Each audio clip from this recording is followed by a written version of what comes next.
आइए तो प्रोबेबिलिटी के जो प्रॉब्लम सेट पे 12th क्वेश्चन दिया गया है उस पे बढ़ते हैं और देखते हैं कि 12th क्वेश्चन में क्या लिखा गया है। लेकिन 12th क्वेश्चन पे आने से पहले बहुत ज़रूरी है कि बाकी सारे क्वेश्चंस एक्सरसाइज के और प्रॉब्लम सेट के आप लोगों ने अच्छे से कर लिए हैं, है ना। और तो ठीक है, बढ़ते हैं क्वेश्चन नंबर 12 पे, देखते हैं 12th क्वेश्चन क्या कहता है। अ bag contains 3 red 3 white 3 green balls. ये क्वेश्चन तो पीछे हो चुका है, बलून्स में हो चुका है। There are 3 balloons, 3 red balloons 3 white balloons, जैसे कुछ था पीछे। और फिर एक ऐसा ही सेम क्वेश्चन पेन्स में भी था, red pens blue pens, exactly right. तो वैसा ही ये क्वेश्चन है, इसमें कुछ ज़्यादा अलग नहीं है। अ bag contains 3 red 3 white 3 green balls, 1 ball is drawn at random, find the probability that ball drawn is. तो यहाँ पे अलग अलग 3 मुझे सब क्वेश्चंस दिए गए हैं। इसका सैम्पल स्पेस बना के भी कर सकते हो, डायरेक्ट भी कर सकते हो। चलो सैम्पल स्पेस बना के करते हैं। पहला स्टेटमेंट सबको कंपलसरी लिखना है, मैं यहाँ पे नहीं लिख रहा हूँ। Let S be the sample space, वो हर बारी हम लोग लिखते हैं, अब उसमें कुछ नया नहीं रहा, है ना। तो सैम्पल स्पेस डिफाइन अगर मैं करूँ तो यहाँ पे 3 रेड है। सैम्पल स्पेस मतलब सारे आउटकम्स लिखने हैं। 3 रेड मतलब क्या होगा, R1 R2 R3। I hope सबको नज़र आ रहा है। उसके बाद 3 वाइट मतलब W1 W2 W3। उसके बाद 3 ग्रीन मतलब G1 G2 G3। ठीक है, तो इस तरीके से सैम्पल स्पेस तैयार हो गया। 3 रेड 3 वाइट 3 ग्रीन गिनोगे तो टोटल 9 आएंगे। तो N ऑफ S जो है वो यहाँ पे 9 आ गया, वो यहाँ पे 9 आ गया। 1 ball is drawn at random, find the probability that ball drawn is. तो प्रोबेबिलिटी ढूंढना है कि ball drawn is red, not red, red और वाइट। 3 अलग अलग सब क्वेश्चन है। तो सबसे पहले मैं लिखता हूँ इवेंट ए। ठीक है, मैं लिखता हूँ event A. Event A red है ना, तो मैं लिखता हूँ इवेंट ए में बॉल ड्रॉन इज रेड, है ना। काफ़ी बार हम लोगों ने किया है, कुछ हार्ड नहीं है इसमें। बॉल ड्रॉन इज रेड, तो ए में रेड कलर के बॉल सैम्पल स्पेस में जितने भी है वो निकाल के लिखो, मतलब R1 R2 R3 निकाल के लिखो। तो N ऑफ ए जो होगा वो कितना होगा, 3 होगा, राइट। N ऑफ ए जो होगा वो कितना होगा, 3 होगा। तो हमको प्रोबेबिलिटी ऑफ ए ढूंढना है, जिसका फॉर्मूला है N of A upon N of S। I hope ये तो सबको भी याद हो गया होगा। N ऑफ ए 3 है, N ऑफ S 9 है। 3 1 ज़ा 3, 3 ज़ा, तो फाइनल रिजल्ट आएगा 1/3। Probability of drawing red ball is 1/3। अगले इवेंट पे बढ़ते हैं, इवेंट बी। इवेंट बी कहता है नॉट रेड। नॉट रेड मतलब रेड नहीं चाहिए। रेड नहीं चाहिए तो क्या चाहिए, वाइट और ग्रीन चाहिए। रेड नहीं चाहिए तो क्या चाहिए, वाइट और ग्रीन चाहिए ना। तो मैं लिखता हूँ ball drawn is not red. Red नहीं होना चाहिए, तो रेड नहीं होना चाहिए मतलब क्या होना चाहिए, वाइट और ग्रीन होना चाहिए। तो वाइट मतलब W1 W2 W3, ग्रीन मतलब G1 G2 G3। ठीक है, तो N ऑफ बी कितना आएगा, 3 और 3 6 आएगा। उसका प्रोबेबिलिटी आई होप अभी सब लोग ढूंढ सकते हो। कैसे ढूंढोगे, probability of B equal to N of B upon N of S, है ना। बढ़िया तरीके से इसका प्रोबेबिलिटी खुद से ढूंढ लो। अभी इतने सारे समझ मैंने लिए हुए हैं, सब में मैंने बताया हुआ है प्रोबेबिलिटी कैसे ढूंढते हैं। आते हैं इवेंट सी पे।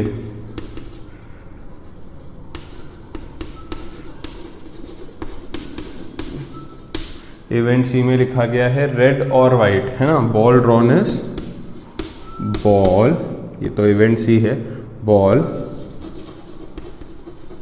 ड्रॉन इज रेड और वाइट। बॉल ड्रॉन जो है वो रेड और वाइट होना चाहिए, राइट। तो रेड भी चलेगा, वाइट भी चलेगा, दोनों में से कुछ भी चलेगा। तो रेड मतलब क्या, R1 R2 R3, और वाइट भी चलेगा। वाइट मतलब W1 W2 W3। रेड और वाइट मतलब रेड भी वाइट भी, है ना, कुछ भी। तो एन ऑफ सी यहाँ पर भी कितना आया, 6 आया। तो प्रोबेबिलिटी ऑफ सी कैसे निकालेंगे, N of C upon N of S, मतलब क्या हो जाएगा 6/9, 3 2 ज़ा 3 3 ज़ा। तो फाइनल आंसर कितना आया, 2/3, है ना। तो बी का प्रोबेबिलिटी यहाँ पे खुद से ढूंढ लेना, बहुत ही आसान सम था, ऑलरेडी पीछे हम लोग कर चुके हैं ऐसे टाइप का सम। आई होप सबको समझा होगा। बढ़ते हैं 13th क्वेश्चन पे, है ना। तो 13th क्वेश्चन देखते हैं क्या कहता है। 13th क्वेश्चन में लिखा गया है each card bears 1 number from the word mathematics, है ना। यहाँ पे इन लोगों ने क्या करा है, कुछ कार्ड्स रखे हैं और हर एक कार्ड पे एक एक लेटर लिखा है फ्रॉम द वर्ड मैथमेटिक्स। किसी पे एम लिखा है, ए लिखा है, टी लिखा है, एच लिखा है, ई लिखा है ना। तो ऐसे करके सारे कार्ड्स पे उन लोगों ने एक एक लेटर लिख दिया है। Cards are placed on the table upside down, letter लिख के टेबल पे अपसाइड डाउन मैनर में सारे कार्ड्स उन लोगों ने अरेंज करे हैं। उसके बाद कहते हैं find the probability that it bears letter M. तो कार्ड्स अपसाइड डाउन रखे गए हैं, तो उसमें से एक कार्ड उठाना है और मुझे बताना है कि वो कार्ड में एम आने का प्रोबेबिलिटी क्या होगा। अगर मैंने हर एक कार्ड पे एक एक लेटर लिखा है मैथमेटिक्स का और सारे कार्ड्स अपसाइड डाउन मैनर में रखे हैं शफल करके, तो अगर मैं कोई भी कार्ड उठाऊंगा तो उसमें एम आने का चांस कितना होगा, ये मुझे कैलकुलेट करना है। ठीक है, तो ये हम थोड़ा डायरेक्ट ही करते हैं, इसमें ज़्यादा कुछ हार्ड नहीं है। मैं लिखता हूँ लेट एस बी दी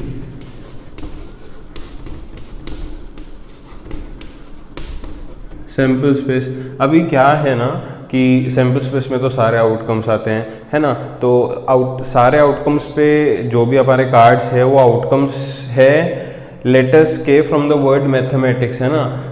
एक बात मेरी समझ लो, सैम्पल स्पेस मतलब क्या, set of all possible outcomes. तो अगर मैं कार्ड उठाऊंगा तो उसमें कौन सा लेटर हो सकता है, मैथमेटिक्स में से कोई भी लेटर हो सकता है ना।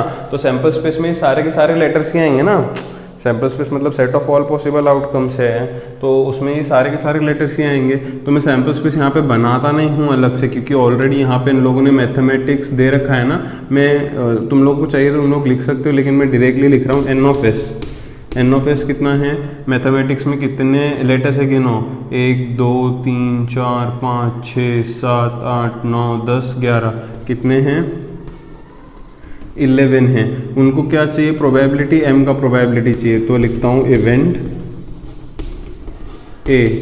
इवेंट ए क्या है, that card bears letter M, card bears letter M, है ना, लेटर एम।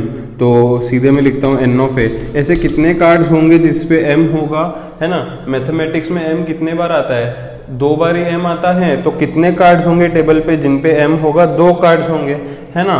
तो एम वाले कितने कार्ड्स होंगे, 2 कार्ड्स होंगे। तो प्रोबेबिलिटी चाहिए ना मुझको उसका, probability of A, N of A upon N of S. N of A कितना है 2, एन ऑफ एस कितना है 11।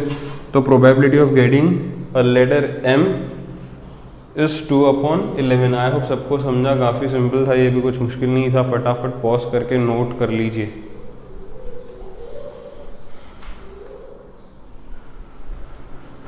तो 13 क्वेश्चंस होने के बाद आइए बढ़ते हैं क्वेश्चन नंबर 14 और 15 पे, देखते हैं 14 और 15 क्वेश्चन क्या कहते हैं। तो 14 क्वेश्चन में यहाँ पे लिखा गया out of 200 students from a school 135 like kabaddi. Total students 200 है, जिसमें से 130 students like kabaddi, right, and remaining students do not like kabaddi. तो जो बचे हुए स्टूडेंट्स हैं उनको कबड्डी पसंद नहीं है। 200 में से 135 को पसंद है, जो बच गए ना उनको पसंद नहीं है। If one student is selected at random from all students, अगर कोई भी एक स्टूडेंट रैंडमली 200 स्टूडेंट्स में से सिलेक्ट किया जाए, find probability that student selected doesn't like the game. तो हमको उसका प्रोबेबिलिटी निकालना है कि वो बंदे को गेम पसंद नहीं है, मतलब कबड्डी पसंद नहीं है ना। प्रोबेबिलिटी का जब मैंने फॉर्मूला बताया था तो मैंने ऐसे भी बताया था कि प्रोबेबिलिटी का फॉर्मूला क्या होता है, required outcomes upon total outcomes, है ना, रिक्वायर्ड अपॉन टोटल, ये भी होता है। तो यहाँ पे ध्यान दो, सबसे पहले ये हमको थोड़ा सा डायरेक्टली करना है।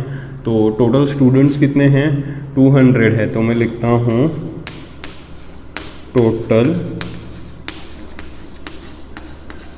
स्टूडेंट्स 200 है, उसमें से 135 लाइक कबड्डी, तो मैं लिखता हूँ number of students who like kabaddi कितने हैं 135। 200 में से 135 लोगों को पसंद है तो कितने बच गए? 200 में से 135 माइनस करो, कितने बच गए? 65 बच गए। उनको गेम पसंद नहीं है। 200 में से 135 को गेम पसंद है तो टोटल 200 हैं, उसमें से जिनको गेम पसंद है 135 स्टूडेंट्स को माइनस कर दो। टोटल स्टूडेंट्स में से जिनको गेम पसंद है वो माइनस करोगे तो कौन बचेगा? जिनको गेम पसंद नहीं है। तो 200 में से 135 माइनस करोगे कितना आएगा? 65 ना। Number of students who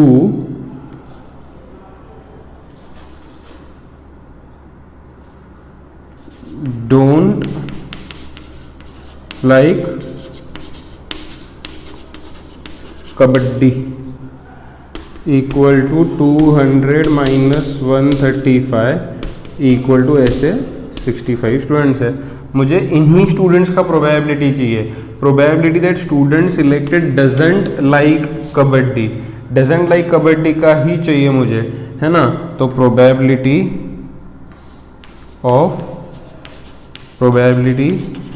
of student not liking the game चाहिए ना मुझे। Probability that student doesn't like equal to, formula क्या है? Required upon total. रिक्वायरमेंट क्या है कि डजंट लाइक, डजंट लाइक मतलब ये रिक्वायरमेंट है 65 और टोटल कितना है 200, है ना। रिक्वायर्ड अपॉन टोटल है, रिक्वायर्ड क्या है? डजंट लाइक, तो रिक्वायर्ड जो कि 65 अपॉन टोटल मतलब 200। तो डायरेक्टली लिखता हूँ मैं, है ना। तुम लोग लिखना है यहाँ पे, अगर चाहिए डिटेल में लिखना है तो probability that student doesn't like the game equal to number of students who do not like the game upon total students, ऐसे लिख सकते हो, जो कि है 65 अपॉन 200। अब इसको 5 के टेबल से सिंप्लीफाई कर सकते हैं हम लोग। 5 1 ज़ा 5, 1 कैरी हो जाएगा, 3 ज़ा 15, 5 4 ज़ा 20, 0 एज इट इज। तो आंसर अपना आएगा 13 अपॉन 40, राइट। तो समझ में आ गया। अगले क्वेश्चन बढ़ते हैं। 15th question, a 2 digit number is formed. यहाँ पे बोला है अ 2 digit number is formed from digits 0 1 2 3 4। In digits के मदद से एक 2 डिजिट नंबर तैयार किया है। Repetition of digits is allowed. बहुत इंपॉर्टेंट नोट करने वाली बात यह है कि अब तक जितने भी हम लोगों ने 2 डिजिट नंबर्स वाले किए थे वहाँ पे रिपीटेशन अलाउड नहीं था, लेकिन यहाँ पे रिपीटेशन अलाउड है ना। मतलब एक नंबर जो कोई भी डिजिट जो हम लोग लेंगे वो खुद के साथ भी हम लोग यहाँ पे ले सकते हैं। वेरएस पिछले सम में जहाँ पे रिपीटेशन अलाउड नहीं था वहाँ पे नहीं लेते थे। Find probability that number formed is. तो यहाँ पे 3 अलग अलग सब क्वेश्चन हैं, ध्यान देना अच्छे से। सबसे पहले लिखता हूँ लेट एस बी दी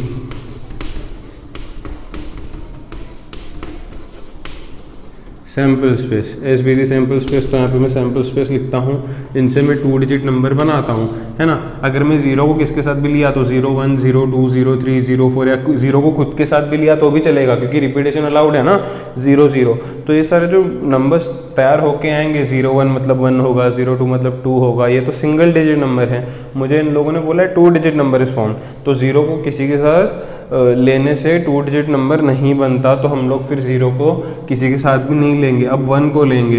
1 को अगर मैं 0 के साथ लूँ तो 1 0 10 जो कि 2 डिजिट नंबर है, ले सकते हैं। फिर 1 0 10। अच्छा, जो पुराने सम्स थे जिसमें रिपीटेशन अलाउड नहीं था, हम लोग उसमें कैसे करते थे, 1 0 10, फिर सीधा लिखते थे 1 2 12, 1 3 13, 1 4 14, 1 1 11 नहीं लिखते थे वहाँ पे, अगर याद होगा तो, है ना। लेकिन यहाँ पे लिखेंगे बिकॉज रिपीटेशन इज अलाउड। एक डिजिट को मैं रिपीट कर सकता हूँ ना, मतलब सपोज 1 0 10 लिया तो एक बार 1 लिखने के बाद एक और बार 1 लिख सकता हूँ, रिपीटेशन इज अलाउड, मतलब यहाँ पे 1 1 11 भी आएगा। पुराने सम्स में हम लोग कैसे करते थे, 1 0 10, फिर 1 2 12, खुद के साथ नहीं लेते थे 1 1, है ना, खुद के साथ नहीं लेते थे। लेकिन मैं यहाँ पे ले रहा हूँ क्योंकि रिपीटेशन अलाउड है। याद रखो, जब रिपीटेशन अलाउड नहीं होगा तो हम लोग डायरेक्टली कैसे लेंगे, 1 0 1 2 1 3 1 4, समझ रहे हो। लेकिन अगर रिपीटेशन अलाउड है तो 1 0, फिर 1 1 खुद के साथ भी लेंगे, फिर आगे 1 2 1 3 1 4, ठीक है, 1 2 1 3 1 4। अब 2 को लेना शुरू करो, 2 0 20, 2 1 21। रिपीटेशन अलाउड है इसलिए मैं लूंगा 2 2 22, फिर लेंगे 2 3 23, 2 4 24, है ना। फिर 3 को सबके साथ लेंगे तो क्या होगा, 30 31 32 33 लिख रहा हूं मैं, 34, क्योंकि रिपीटेशन अलाउड है इसलिए 11 33 22 ये सब आ रहे हैं, है ना। फिर 4 को सबके साथ लेंगे, 40 41 42 43 44। देखो फिर से एक बारी मैं सेम चीज़ रिपीट कर रहा हूँ यहाँ पे। अगर समझो रिपीटेशन अलाउड नहीं है तो हम लोग कैसे लेते हैं, 1 0 10, फिर 1 2 12, 1 3 13, 1 4 14। 1 को खुद के साथ नहीं लेते उस वक्त, ठीक है। लेकिन जब रिपीटेशन अलाउड है तो हम लोग लेंगे 1 0 10, फिर 1 1 11 खुद के साथ लेंगे, ऐसे हर एक का होगा।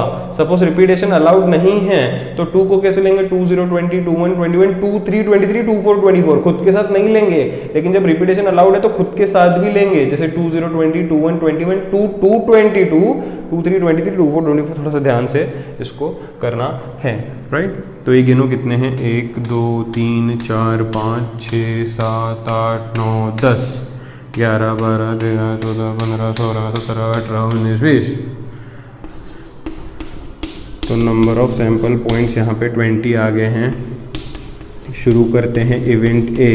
इवेंट ए कहता है prime number formed is prime, number form इस प्राइम। प्राइम माने जो किसी के भी टेबल में नहीं आता है। ऐसे कितने नंबर से देख लो यहाँ पे, 10 तो ऑब्वियसली टेबल में आता है ना। 11 किसी के भी टेबल में नहीं आता है, मतलब वो प्राइम हुआ। 12 टेबल में आता है, 13 फिर किसी के टेबल में नहीं आता, मतलब वो प्राइम हुआ। 14 टेबल में आता है, 20 आता है, 21 आता है, 22 आता है, 23 किसी के भी टेबल में नहीं आता है, इसलिए वो प्राइम हुआ। 24 आता है, 30 आता है, 31 किसी के भी टेबल में नहीं आता है इसलिए प्राइम हुआ। 32 आता है, 33 आता है ना 11 के टेबल में, 34 आता है, 3 के टेबल में आता है वो, 34 आता है, 40 आता है, 41 किसी के टेबल में नहीं आता है इसलिए प्राइम हुआ। 42 आता है, 43 फिर किसी के टेबल में नहीं आता है इसलिए प्राइम हुआ। 44 आता है। तो जो किसी के टेबल में नहीं आते हैं, जिनका कोई फैक्टर नहीं होता है, जो सिर्फ खुद का और 1 का मल्टीपल होता है, उसे प्राइम कहते हैं। तो जो किसी के टेबल में नहीं आता है उसे प्राइम कहते हैं सिंपल लैंग्वेज में। तो ये सारे प्राइम नंबर से गिनो कितने हैं, 1 2 3 4 5 6। n ऑफ a इज 6, ठीक है। अब प्रोबेबिलिटी ऑफ a कैसे ढूंढेंगे, n of a upon n of s। n of s 6 है, n ऑफ s 20 है। 2 के टेबल से डिवाइड कर दो इसको, 2 3 ज़ा 2, 10 ज़ा, तो इसका फाइनल रिजल्ट 3/10 होगा। मैं ऐसे कर रहा हूँ, जगह नहीं है, आप लोग अच्छे से ढंग से इसको निपटा लेना। Event B. इवेंट बी क्या कहता है, multiple of 4। Number formed is multiple of 4। ये प्लीज़ लिख देना, अभी यहाँ पे काफ़ी बार मैंने लिखा है। 4 का मल्टीपल चाहिए इन लोगों को। 4 का मल्टीपल मतलब जो 4 के टेबल में आता है। तो एक एक करके चेक करते हैं, 10 4 के टेबल में आता है क्या, नहीं। 11 आता है कि नहीं, 12 आता है ना 4 के टेबल में, 4 3 ज़ा 12, राइट। 13 आता है क्या 4 के टेबल में, नहीं। 14 भी नहीं आता। 20 आता है ना 4 के टेबल में, 4 5 ज़ा 20, राइट। 21 नहीं आता, 22 नहीं आता, 23 नहीं आता, 24 आता है ना, 6 ज़ा 4 6 ज़ा 24। 4 के टेबल वाले ढूंढो ऐसे बच्चों की तरह। 30 नहीं आता, 31 नहीं आता, 32 आता है ना, 8 से 4 8 ज़ा 32, राइट। 33 नहीं, 34 नहीं, फिर 40 आता है ना 4 के टेबल में, 10 ज़ा 4 10 ज़ा 40, 41 नहीं आता, 42 नहीं, 44 आता है ना, 4 11 ज़ा आता है कि नहीं आता है? आता है।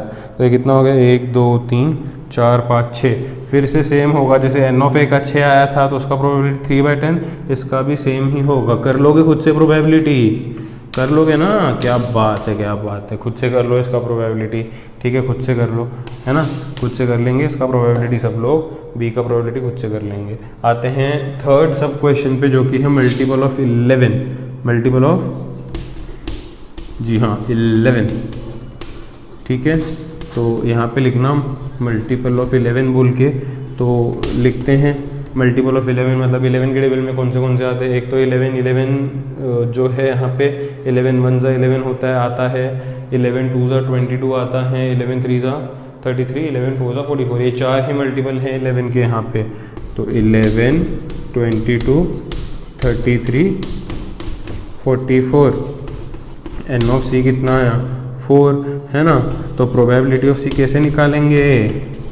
तो कितने बार बताऊँ? N of C upon N of S होगा, कितने बार ही बताने का यार। सी का प्रोबेबिलिटी कितना है? 4, एस का probability C, N of C कितना है? प्रोबेबिलिटी बोल दिया तुम्हारे चक्कर में, कितने बार बताओ प्रोबेबिलिटी ऑफ सी कितना होगा? N of C upon N of S होगा। क्या बात है, क्या बात है, सीख गए बच्चे अपने। एन ऑफ सी कितना है? 4 है, तो अपॉन एन ऑफ एस है ना। प्रोबेबिलिटी ऑफ सी का फॉर्मूला क्या होगा? N of C upon N of S. N of C कितना था? 4 था, एन ऑफ एस कितना है? 20 है। क्या बात है, छा गए छा गए छा गए। 4 1 ज़ा 4, 5 ज़ा 1/5 आएगा। हर बारी ना कभी भी कोई भी सब क्वेश्चन का, जैसे इवेंट ए का, इवेंट बी का, इवेंट सी का, प्रोबेबिलिटी निकालने के बाद एक स्टेटमेंट में आंसर लिखो। जैसे इवेंट यहाँ पे ख़त्म हुआ था, 3/10 आया था, है ना, तो उसके नीचे एक स्टेटमेंट लिखो, probability that number formed is prime is 3/10। Event भी खत्म होने के बाद स्टेटमेंट, हर एक इवेंट के बाद स्टेटमेंट लिखना चाहिए, शायद पहले भी बताया हुआ मैंने। आई होप दोनों क्वेश्चन समझे ढंग से, कॉपी कर लो।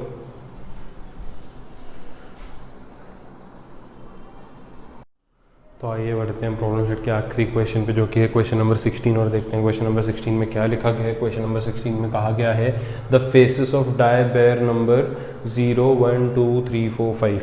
यूजुअली जो डाई होता है, जो लूडो वगैरह में यूज़ करते हैं, उसके फेसेस पे जो नंबर्स होते हैं वो होते हैं 1 2 3 4 5 6, ये होते हैं। लेकिन यहाँ पे इन लोगों ने बोला है 0 1 2 3 4 5 ये फेसेस हैं।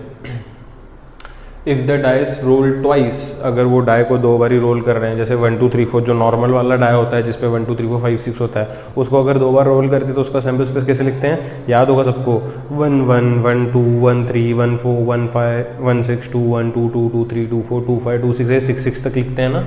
लेकिन अभी ये डाई है 0 1 2 3 4 5 जिसके फेसेस पे लिखा है, उसको 2 बारी रोल कर रहे हैं। Find the probability that product of digits on upper faces 0। Probability ढूंढना है कि प्रोडक्ट 0 है। सम काफ़ी आसान है, लेकिन सैम्पल स्पेस बहुत लोग इसका गलत लिखते हैं, इसलिए ध्यान दो, है ना। तो let S be the sample space. वो लिखने के बाद सपोज यूजुअल डाई है, नॉर्मल डाई है ना, वो 1 से शुरू होता है, 1 2 3 4 5 6 ऐसा होता है। 1 से शुरू होता है तो हम लोग कैसे लिखते हैं? 1 1 1 2 1 3 1 4 1 5 1 6, है ना, फिर 2 1 2 2। लेकिन ये वाला डाई जो है वो 0 से शुरू हो रहा है, तो हम लोग अगर 1 से शुरू हो रहा है तो 1 1 1 2 ऐसे शुरू करते हैं ना, 1 से शुरू करते हैं। अगर 0 से शुरू होता है तो 0 से शुरू करो, 0 0 0 1 0 2 0 3 0 4 0 5।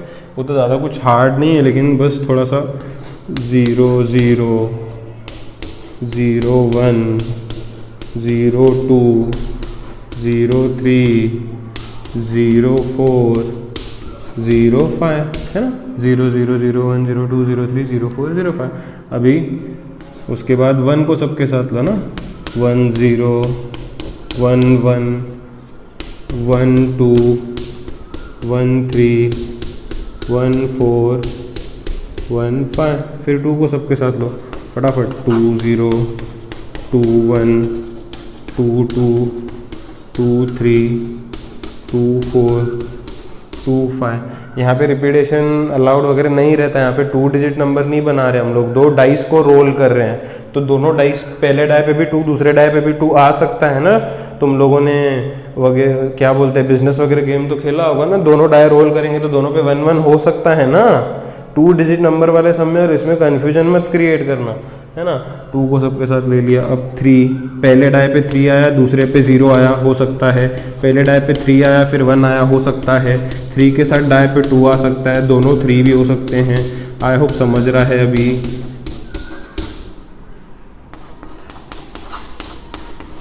4 1 4 2 4 3 4 4 4 5, फिर 5 को सबके साथ लेंगे। 5 0 5 1 5 2 5 3 5 4 5 5, यहाँ पे ख़त्म होगा। यूजुअली 6 6 पे ख़त्म होता है क्योंकि 1 से 6 होते हैं वहाँ पे। यहाँ पे 5 5 पे ख़त्म होगा क्योंकि 0 से लेके 5 है ना। तो इसके आउटकम्स भी 36 ही होंगे। देखो ये लाइन में 1 2 3 4 5 6, 1 2 3 4 5 6, 6 × 6 टोटल 36 आउटकम ही होंगे। आउटकम्स कम नहीं होंगे, है ना। टोटल 36 आउटकम ही होंगे। इवेंट ए का जो है लिख देना heading that product of upper faces is 0। इनको प्रोडक्ट कितना चाहिए? 0 चाहिए। तो ये इवेंट ए होगा ना। प्रोडक्ट कितना चाहिए इनको? प्रोडक्ट चाहिए 0। प्रोडक्ट चाहिए इनको 0। वो लिखने के बाद ए बनाना शुरू करो। प्रोडक्ट 0 मतलब क्या कि मल्टीप्लिकेशन 0 आना चाहिए। अब मल्टीप्लिकेशन 0 कब आता है? जब भी हम लोग कोई भी नंबर को 0 से मल्टीप्लाई करते हैं तो मल्टीप्लिकेशन उसका 0 आता है। तो यहाँ पे अगर मुझे मल्टीप्लिकेशन प्रोडक्ट 0 चाहिए तो मुझे मिनिमम 1 0 तो भी लगेगा। 0 किसके साथ भी मल्टीप्लाई करो आंसर 0 देगा। तो मिनिमम 1 0 कहाँ पे? इसमें 1 0 है, इसमें 1 0 है, इसमें 1 0 है, इसमें 1 0 है, इसमें 1 0 है, इसमें 1 0 है ना। देखो 0 × 1 0, 0 × 2 0, 0 × 3 0, 0 × 4 0, 0 × 5 0, 0 × 0 0। तो ऑब्वियसली जहाँ जहाँ पे 0 होगा वो सारे हमको लेने पड़ेंगे, तभी ही हमारा प्रोडक्ट 0 आएगा। प्रोडक्ट 0 कब आता है? जब एक भी नंबर 0 हुआ तो प्रोडक्ट 0 आ जाता है। तो यहाँ पे सबके पास 1 0 है, मतलब इनका प्रोडक्ट 0 हो जाएगा। तो ये जो भी मैंने टिक करे हैं वो यहाँ पे अच्छे से लिख लेना। आई होप सबको आएगा। कितने हैं वो? 1 2 3 4 5 6 7 8 9 10 11, है ना। तो एन ऑफ ए कितना आएगा? सभी का 11 आएगा। तो प्रोबेबिलिटी ऑफ ए क्या होगा? N of A 11 upon N of S 36। मैंने बहुत ही डायरेक्ट किया है। आई होप सभी लोग अभी तो अच्छे से कर ही सकते हो। मैंने पूरा लेसन तुम लोगों को सिखाया सब कुछ डिटेल में। ये वाला सम ढंग से कर लेना। जैसे कि मैंने बोला था कि लेसन ख़त्म होने के बाद हम लोग MCQs पे आएंगे, जो कि क्वेश्चन नंबर 1 है प्रॉब्लम सेट का। तो डिस्कस करते हैं MCQs। फर्स्ट MCQ क्या कहता है? Which number can not represent probability. 4 option दिए हैं, इनमें से कौन सा नंबर प्रोबेबिलिटी रिप्रेजेंट नहीं करता है? तो मैंने कहा था कि प्रोबेबिलिटी फ्रैक्शन भी हो सकता है, परसेंटेज भी हो सकता है। एक और सबसे इंपॉर्टेंट चीज़ कही थी कि प्रोबेबिलिटी जो है ना, वो 0 से लेके 1 के बीच में होती है। 0 से कम नहीं हो सकती, 1 से ज़्यादा नहीं हो सकती। तो यहाँ पे कौन सा नंबर प्रोबेबिलिटी नहीं है? मैंने क्या बोला? 1 से ज़्यादा प्रोबेबिलिटी नहीं हो सकती। तो ये 1.5 दिया है यहाँ पे, है ना। 1 से ज़्यादा प्रोबेबिलिटी हो नहीं सकती। तो which number can not be probability? जो 1 से ज़्यादा है वो नहीं हो सकती ना प्रोबेबिलिटी। तो इसका आंसर होगा बी 1.5, है ना। 1.5 प्रोबेबिलिटी में नहीं आ सकता क्योंकि 0 से लेके 1 तक ही प्रोबेबिलिटी आता है। A die is rolled, find probability of number less than 3। और डाई इज रोल्ड, अगर डाई को रोल करूँ तो सैम्पल स्पेस क्या होगा उसका? 1 2 3 4 5 6, ये सैम्पल स्पेस होगा। मतलब एन ऑफ एस कितना होगा? 6 होगा। दिमाग में फिक्स करो, एन ऑफ एस कितना होगा? 6 होगा। अभी मुझे क्या बोला है? लेस देन 3 चाहिए। लेस देन 3 मतलब 3 से कम। अगर मैं डाई को रोल करूँगा तो 3 से कम क्या होता है? सिर्फ 1 और 2। क्या होता है? सिर्फ 1 और 2। मतलब रिक्वायर्ड मेरा कितना है? मेरा रिक्वायर्ड है लेस देन 3, जो कि सिर्फ 2 ही आउटकम्स आ रहे हैं। और टोटल आउटकम्स डाई के कितने थे? 6 थे ना। टोटल आउटकम्स 6 थे। तो ये 2/6 प्रोबेबिलिटी होगा रिक्वायर्ड अपॉन टोटल। देखो रिक्वायर्ड क्या है? Less than 3। लेस देन 3 सिर्फ 2 ही नंबर आते हैं, 1 और 2, है ना, डाई पे।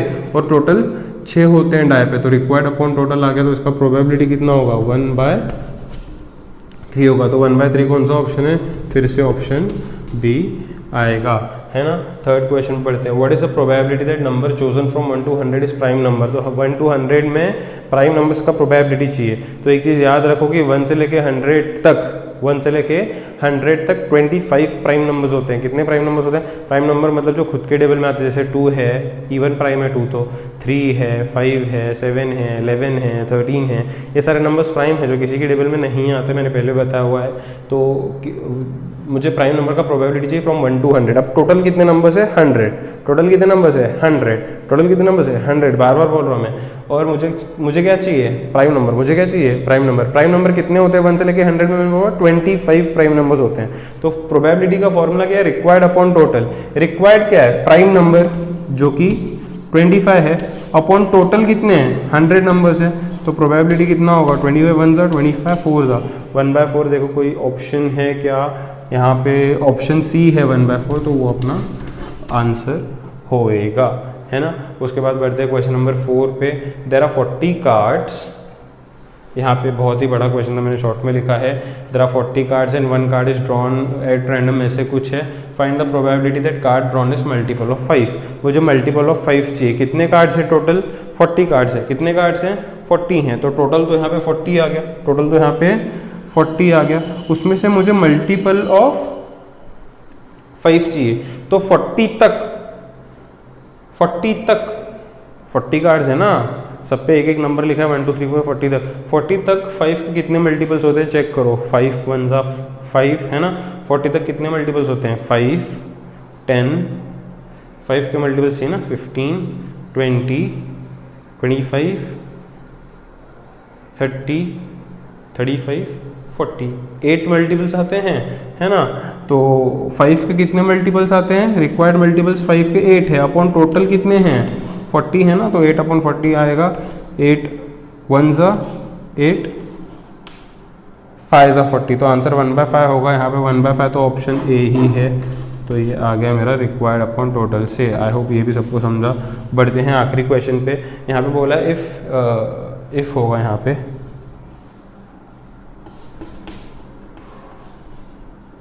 If n of a is 2, n of a 2 दिया है, probability of a is 1/5, find n of s, find n of s। तो ये देखो हमको क्या बोला है, n ऑफ a बोला है, प्रोबेबिलिटी ऑफ a बोला है, n ऑफ s ढूंढना है। तो प्रोबेबिलिटी ऑफ a का फॉर्मूला क्या होगा, n of a upon n of s। यही होगा कि नहीं होगा, है ना, यही होगा ना फॉर्मूला, कि नहीं होगा। तो प्रोबेबिलिटी ऑफ a कितना दिया है, 1/5 दिया है, लिख दिया मैंने। n ऑफ a कितना दिया है 2, n ऑफ s तो मुझे ढूंढना है। क्रॉस मल्टीप्लिकेशन कर लो सिंपल टर्म्स में, n ऑफ s 1 के पास चला जाएगा तो कुछ फर्क नहीं पड़ेगा। 2 और 5 साथ में मल्टीप्लाई होंगे तो 10 होगा। तो n ऑफ s कितना आया, 10 आया। n ऑफ s कितना आया, 10 आया। 10 मतलब ऑप्शन ए। इस तरीके से यहाँ पे मैंने MCQs भी कवर कर लिए हैं और पूरा लेसन यहाँ पे ख़त्म होता है। आई होप सबको पूरा लेसन प्रोबेबिलिटी का समझ में आया है, सब लोगों ने पूरा नोटबुक कंप्लीट करा है। अब क्या करिए, ये पूरा लेसन ख़त्म होने के बाद इसका अच्छे से प्रैक्टिस करिए और सारे के सारे एग्जाम्पल्स जो हैं टेक्स्ट बुक के वो भी नोटबुक में इसके आगे सॉल्व कर दीजिए। आई होप सबको ये समझ में आया है। परफेक्ट कर लो, बोर्ड में काफ़ी अच्छा खासे मार्क्स को आता है ये चैप्टर। अलजेब्रा का सबसे ईजीएस्ट चैप्टर बोल सकते हैं इसको, है कि नहीं, मुश्किल है क्या, नहीं ना, कर लो चलो फटाफट। ये आखिरी क्वेश्चन, MCQs, एग्जाम्पल्स सब अच्छे तरीके से नोट कर लो।